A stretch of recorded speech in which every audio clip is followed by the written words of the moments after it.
चलिए आज एक ऐसे सवाल को समझने की कोशिश करते हैं जिसने सदियों से पूरी इंसानियत को सोचने पर मजबूर किया है।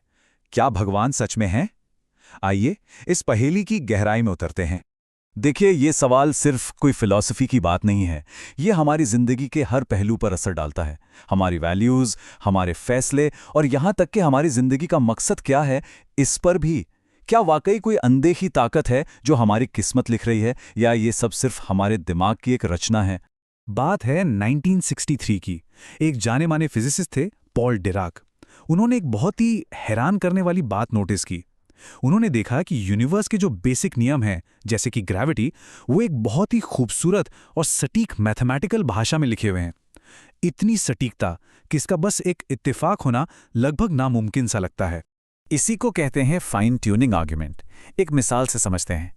अगर ग्रेविटी की ताकत जरा सी भी ज्यादा होती ना, तो पूरा का पूरा यूनिवर्स अपने ही वजन से ढह जाता। और अगर ये थोड़ी भी कमजोर होती तो सब कुछ एक गुब्बारे की तरह बिखर जाता और जिंदगी कभी पनप ही नहीं पाती। तो बात यह है कि ऐसा लगता है जैसे इस ताकत को जानबूझकर इतना परफेक्ट सेट किया गया है। तो एक तरफ तो ये ख्याल है कि शायद इस यूनिवर्स को किसी इंटेलिजेंट क्रिएटर ने बनाया है, लेकिन एक और एंगल है जो ये समझने की कोशिश करता है कि भगवान का ये आइडिया आखिर इंसानी दिमाग में आया कहाँ से। और इसके लिए हमें समय में हजारों साल पीछे जाना होगा। हम बात कर रहे हैं उस वक्त की जब शुरुआती इंसान गुफाओं और जंगलों में रहा करते थे।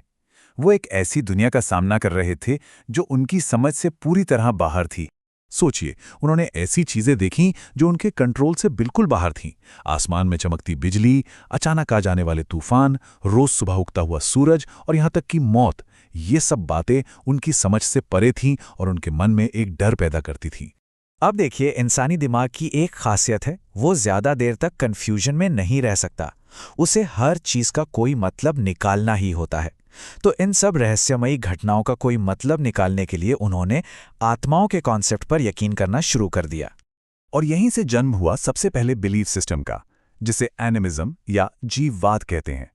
शुरुआती लोगों ने यह मानना शुरू कर दिया कि पेड़ों, नदियों, तूफानों और जानवरों सब में आत्माएं रहती हैं, और वो इन कुदरती ताकतों की पूजा करने लगे ताकि उन्हें थोड़ा सुकून मिले और उनका डर कम हो सके। लेकिन ये तो बस एक शुरुआत थी। जैसे जैसे वक्त बीता, इंसान जंगलों से निकलकर गांव और समाज बनाने लगे, और जैसे जैसे समाज कॉम्प्लेक्स होता गया, वैसे वैसे उनके विश्वास भी बदलने लगे। धीरे धीरे उन्हें यह महसूस होने लगा कि सूरज, नदी और बारिश जैसी कुदरती ताकतें अपनी मर्जी से चलती हैं। तो उन्होंने इन ताकतों को एक पर्सनल पहचान दे दी और उन्हें देवताओं का दर्जा दे दिया। सूर्यदेव, पवन देव, वर्षा देव। इस विश्वास को बहुदेववाद कहा जाता है, जहां कई देवताओं पर यकीन किया जाता है। ठीक है, देवता तो बन गए, पर अब सवाल था कि इनके बिहेवियर को कैसे समझा जाए। सूरज रोज सुबह क्यों उगता है?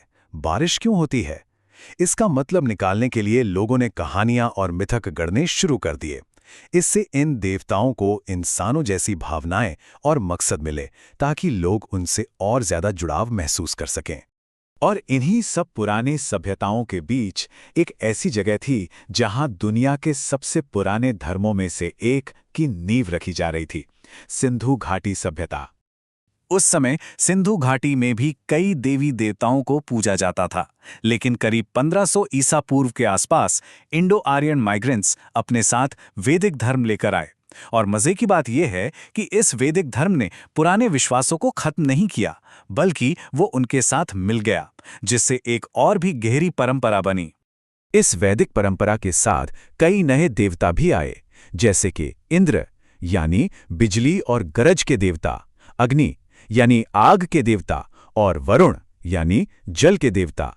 ये सब धीरे धीरे विकसित हो रहे इस विश्वास का हिस्सा बनते गए। इस मिलाप के बाद एक बिल्कुल नई फिलॉसफी सामने आई, जिसे शक्ति दर्शन कहा गया। इस फिलॉसफी के मुताबिक इस ब्रह्मांड को एक स्त्री शक्ति ने बनाया है, मां शक्ति। इसका एक बड़ा कारण ये था कि लोगों ने समाज में औरतों की रचनात्मक शक्ति को पहचानना शुरू कर दिया था। उन्होंने देखा कि जन्म देने की ताकत सिर्फ महिलाओं में होती है, और इसी आइडिया को उन्होंने भगवान पर भी लागू कर दिया।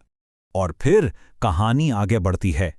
करीब 800 ईसा पूर्व जब महाभारत और रामायण जैसे महान महाकाव्य लिखे गए, ये सिर्फ कहानियां नहीं थीं, इन्होंने धर्म का कॉन्सेप्ट पेश किया। यानी एक मीनिंगफुल लाइफ जीने का सही तरीका क्या है।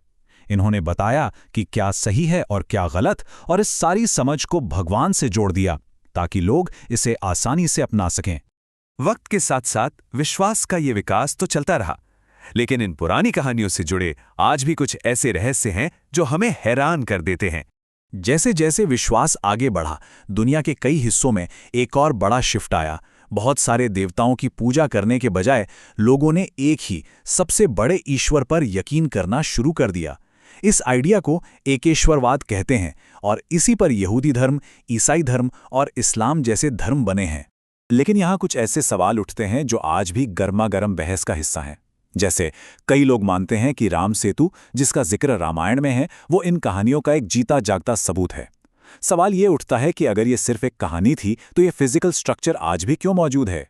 एक और हैरान करने वाला दावा सामने आता है। कहा जाता है कि ज्योतिष के आविष्कार से भी बहुत पहले हनुमान चालीसा जैसे ग्रंथ में धरती और सूरज के बीच की सटीक दूरी का जिक्र किया गया था। ये सवाल अक्सर पूछा जाता है, इतना एडवांस्ड साइंटिफिक ज्ञान पुरानी किताबों में आखिर कैसे हो सकता है? देखिए, इन सवालों का कोई सीधा साधा जवाब नहीं है। ये रहस्य हमें यही याद दिलाते हैं कि ईश्वर के होने या ना होने का सवाल जितना पुराना है, उतना ही गहरा भी है, और शायद इसका जवाब खोजने का ये सफ़र हमेशा यूं ही जारी रहेगा।